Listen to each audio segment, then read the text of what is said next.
क्या आपको पता है नूडल्स और चिप्स जैसी सारी पैकेट में बंद चीजों में सुअर की चर्बी को मिलाया जाता है? और क्या आपको पता है फैक्ट्री में काजू कैसे बनता है? अगर आप सोचते हैं कि काजू को डायरेक्ट पेड़ों से तोड़कर मार्केट में बेच दिया जाता है तो आप गलत हो, क्योंकि काजू का कच्चा फल जहरीला होता है। और क्या आपको पता है सप्लीमेंट बनाने के लिए जानवरों की हड्डियों का इस्तेमाल किया जाता है? अगर नहीं पता तो आज के इस वीडियो में हम आपको दिखाएंगे डेली लाइफ में इस्तेमाल होने वाली चीजें फैक्ट्री में आखिर कैसे बनती है। नंबर 1, किशमिश मेकिंग प्रोसेस। दोस्तों, किशमिश कितना फायदेमंद होता है ये तो आपको पता ही होगा, लेकिन क्या आपको पता है जो अंगूर हम बाजार से लाते हैं उनसे किशमिश नहीं बनते। अगर आप उन अंगूर से किशमिश बनाने की कोशिश करोगे तो अंगूर ऐसे ही खराब हो जाएंगे।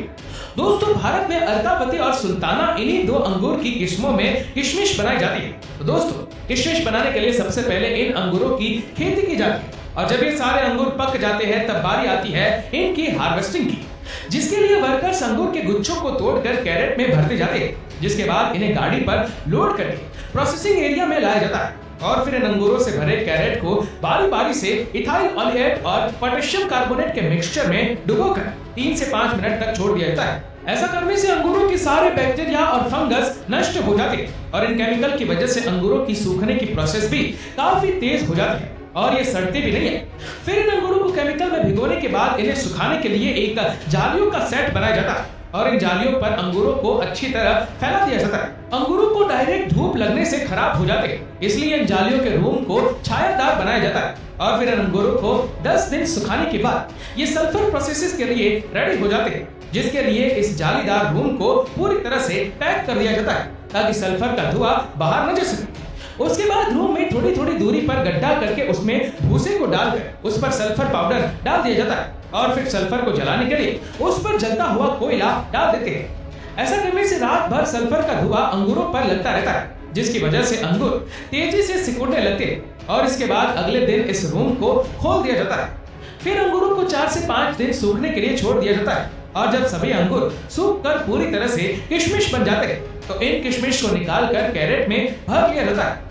इसके बाद इनकी सफाई करने के लिए इन्हें प्रोसेसिंग फैक्ट्री में लाया जाता है। फैक्ट्री में लाने के बाद सबसे पहले किशमिश को क्लीनिंग मशीन में डाला जाता है, जहां ये किशमिश कन्वेयर बेल्ट की मदद से जब वाइब्रेटिंग मशीन तक पहुंचते हैं तो ये मशीन अपने आप वाइब्रेटिंग सिस्टम की मदद से किशमिश में मौजूद डंडी और कचरों को अलग कर देती है और फिर इन अलग हुए किशमिश को वाटर प्रोसेसिंग से गुजारा जाता है ताकि किशमिश पर लगे केमिकल और धूल वगैरह अच्छी तरह से साफ हो जाए।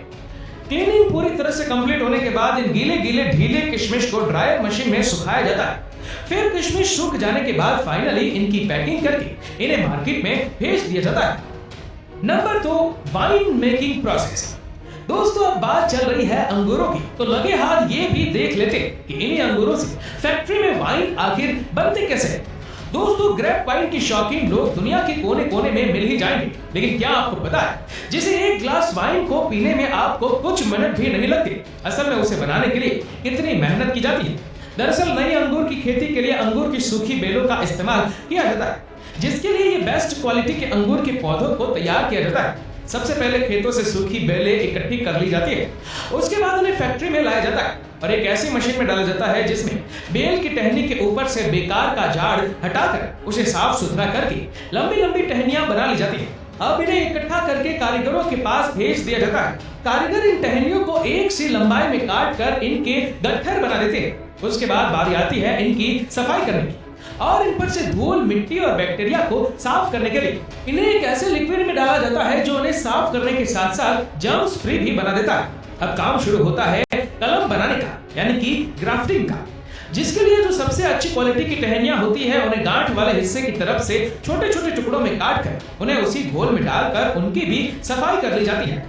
उसके बाद एक ऐसी मशीन की मदद से जिन टहनियों को गट्ठर बनाए थे उन्हें छोटे गांठ वाले टुकड़ों के साथ जोड़कर उनकी ग्राफ्टिंग की जाती है, जिसके लिए खास मशीन का इस्तेमाल किया जाता है। इस मशीन के ऊपर छोटे टुकड़े को फंसाया जाता है और नीचे लंबे टुकड़ों को रखा जाता है, जिसके बाद यह मशीन उस छोटे टुकड़े को लंबे टुकड़ों में फिक्स कर देती है और अब कलम बनकर तैयार हो चुके हैं। अब इनमें नमी को बनाए रखने के लिए इन्हें सबसे पहले मोम के घोल में डाला जाता है। उसके बाद इन्हें इकट्ठा करके एक बॉक्स में डालकर ऊपर से लकड़ी का बुरादा डाल दिया जाता है। उसके बाद इनकी तराई की जाती है और महज 15 से 20 दिनों बाद जब इनमें अंकुर फूट जाते हैं और इनकी जड़ें निकल जाती हैं, तो उन्हें उस बॉक्स में से निकालकर खेतों में रोपाई के लिए भेज दिया जाता है, जहां पर इनकी बेहतरीन देखभाल की जाती है और एक उम्दा किस्म की वाइन के लिए अंगूरों की फसल तैयार की जाती है। जब यह फसल पूरी तरह से तैयार हो जाती है तो प्रोसेस शुरू होता है वाइन बनाने का। इसके लिए सबसे पहले पके हुए काले अंगूरों को बेलों से तोड़कर इकट्ठा किया जाता है। फिर उन्हें फैक्ट्री में लाकर अच्छे से पानी से धोकर क्रशिंग मशीन में डाल दिया जाता है, जहां से शुरू होता है वाइन बनना। क्रशिंग मशीन में जो मिश्रण तैयार होता है उसमें अंगूर के छिलके और रस दोनों ही मिला हुआ होता है। अब जरूरत है इसमें ईस्ट और न्यूट्रिएंट्स मिलाने की। ईस्ट न्यूट्रिएंट्स मिलाकर इसे 2-3 दिन के लिए फर्मेंटेशन के लिए छोड़ दिया जाता है। अब इस प्रोसेस के बाद बारी आती है वाइन में अल्कोहल मिलाने की।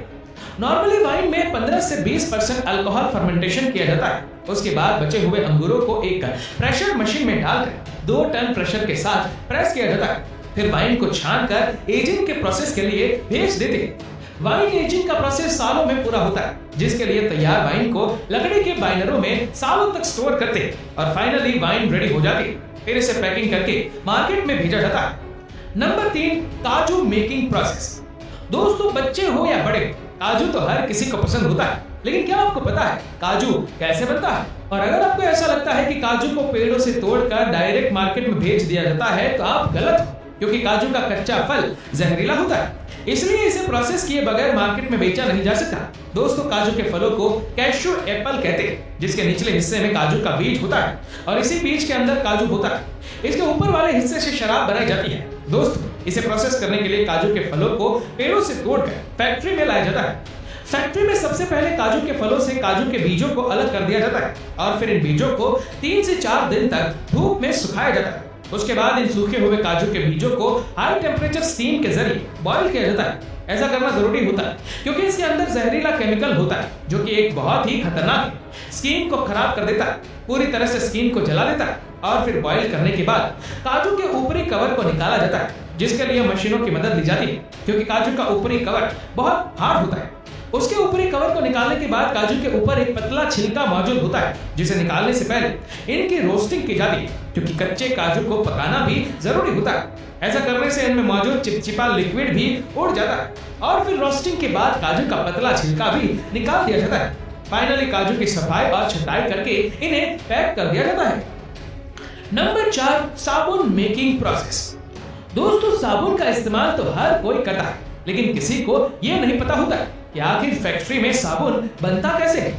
देखिए दोस्तों, साबुन बनाने के लिए सबसे पहले एक बड़े से टैंक में कास्टिंग सोडा के साथ एनिमल फैट को मिलाया जाता है और फिर इसमें पानी मिलाकर 15 से 20 मिनट तक उबाला जाता है। उसके बाद इस लिक्विड को छोटे छोटे छेदों के जरिए काफी प्रेशर के साथ कन्वेयर बेल्ट पर छोड़ा जाता है। इस प्रेशर की वजह से कन्वेयर बेल्ट पर जाते ही ये लिक्विड सख्त होने लगता है। उसके बाद इस मिक्सचर को 2 रोलर के बीच से गुजारा जाता है, जहां से ये मिक्सचर पतली पतली रिबन के शेप में बाहर निकलता है। और अब इन पतले पतले रिबन को ग्राइंडर में डालकर छोटे छोटे टुकड़ों में काट लिया जाता है। फिर उसे दूसरे कंटेनर में डालकर कंपनी वाले अपने प्रोडक्ट के हिसाब से उसमें कलर और खुशबू के लिए फ्रेग्रेंस ऑयल मिलाते हैं।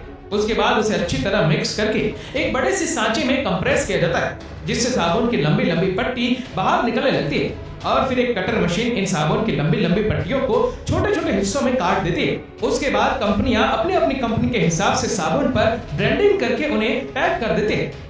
Number 5, polyester cloth making. चलिए जानते हैं खराब प्लास्टिक से फैक्ट्री में कपड़ा आखिर बनता कैसे। देखिए दोस्तों, खराब प्लास्टिक से कपड़ा बनाने के लिए सबसे पहले दुनिया भर से बहुत सारा खराब प्लास्टिक का मटेरियल फैक्ट्री में मंगवाया जाता है। उसके बाद इन सारे खराब प्लास्टिक के मटेरियल्स को कन्वेयर बेल्ट पर डालकर बहुत ज्यादा खराब प्लास्टिक को अलग कर दिया जाता है। फिर इन खराब प्लास्टिक का मटेरियल को एक क्रशर मशीन में डालकर क्रश किया जाता है। इसके बाद इस बारीक प्लास्टिक को गर्म पानी में डालकर उबाला जाता है और जब ये प्लास्टिक बिल्कुल साफ हो जाती है तो छलनी की मदद से इन और प्लास्टिक को छान कर बाहर निकाल लिया जाता है, जिसके बाद इन प्लास्टिक को एक रोटेटिंग मशीन में डालकर ड्राई कर लिया जाता है। फिर इस ड्राई प्लास्टिक के पाउडर को इस मशीन में डाला जाता है, जहां ये प्लास्टिक का पाउडर हाई टेम्परेचर से गुजरते हुए प्लास्टिक के लंबे लंबे थ्रेड की शेप में बाहर निकलता है। इसके बाद इसे हीट करके फाइबर बना लिया जाता है। ये फाइबर रुई के शेप में होता है, जिसके बाद इसे रुई से धागा बनाया जाता है। और धागे से कपड़े कैसे बनते हैं ये तो आपको पता ही होगा।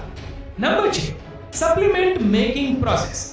दोस्तों, आजकल का दौर सप्लीमेंट का दौर है। आजकल की भागदौड़ भरी जिंदगी में हर कोई सप्लीमेंट का इस्तेमाल करता है और हर एक व्यक्ति जो जिम करता है वो सप्लीमेंट का इस्तेमाल जरूर करता है। लेकिन क्या कभी आपने सोचा है कि ये सप्लीमेंट फैक्ट्री में आखिर बनते कैसे? हम आपको बता दें कि जितने भी सप्लीमेंट आपको बड़ी तेजी के साथ फूला कर तगड़ा बनाते हैं, उन सभी सप्लीमेंट्स में ज्यादातर जानवरों की हड्डियों का इस्तेमाल किया जाता है, जिसके लिए जानवरों की हड्डियों को क्रश करके उनका पाउडर बनाया जाता है। लेकिन दोस्तों, हर कोई सप्लीमेंट जानवरों की हड्डियों से नहीं बनता। जैसे कि वे प्रोटीन दूध से बनता है। तो दोस्तों, वे प्रोटीन बनाने के लिए सबसे पहले बेस्ट क्वालिटी का गाय का दूध काफी बड़े पैमाने पर फैक्ट्री में मंगवाया जाता है।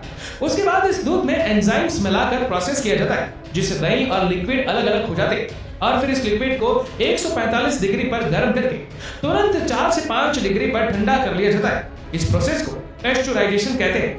ऐसा करने से इसमें मौजूद सभी बैक्टीरिया नष्ट हो जाते हैं। उसके बाद माइक्रो फिल्ट्रेशन और आयन एक्सचेंज की मदद से वे में मौजूद फैट और लैक्टोज को बाहर निकाल लिया जाता है। इसके बाद जो बचता है वो क्लियर वे प्रोटीन होता है। लेकिन अभी तक ये लिक्विड फॉर्म में है, इसलिए इसे एक ड्रायर में डाल दिया जाता है। ड्रायर में लगी हॉट एंड कोल्ड एयर इसका पानी सुखाकर इसे पाउडर बना देती है, जिसके बाद हमें मिलता है 90% वे आइसोलेटेड पाउडर। अब बारी आती है इनकी टेस्टिंग की। टेस्टिंग में पास होने के बाद इनमें फ्लेवर ऐड किया जाता है। इसके बाद इन पाउडर को डिब्बों में भर के ढक्कन लगा दिया जाता है और फिर अलग अलग कंपनियां अपने अपने कंपनी के हिसाब से लेबल और डिटेल्स लगाकर इन डिब्बों को पैकिंग करके मार्केट में भेज देती है। Number 7, chips noodles Maggi. दोस्तों, नूडल्स, मैगी, लेस, चिप्स जैसी कई सारी चीजों को बनाने के लिए सुअर की चर्बी का इस्तेमाल किया जाता है। अगर आप इन पैकेट में बंद चीजों को देखेंगे तो इस बार आपको MSG लिखा होगा। इसका मतलब है मोनोसोडियम ग्लूटामेट। दोस्तों, ये MSG सुअर की चर्बी से बनता है। जब ये बात तेजी से फैलने लगी तो कई सारे देशों ने MSG को बैन कर दिया, लेकिन उसके बाद ये चालाक कंपनियां MSG की जगह E631 नाम का इस्तेमाल करने लगी। आज कई सारी कंपनी E631 के नाम पर हमें सुअर की चर्बी खिला रही है। दोस्तों, किसी भी चीज को खाने से पहले आपको पैकेट अच्छी तरह से चेक कर लेना चाहिए। और अगर आपको आज की इस वीडियो में दी गई सारी जानकारी अच्छी लगी तो हमें नीचे कमेंट करके जरूर बताइए, और वीडियो अच्छा लगा हो तो लाइक और शेयर करना ना भूलें। ऐसे ही और भी फैक्ट वीडियो को देखने के लिए फॉलो करें हमारे पेज को और सब्सक्राइब करें हमारे यूट्यूब चैनल को, जिसके लिंक हमने नीचे कमेंट सेक्शन में दे रखी है। धन्यवाद।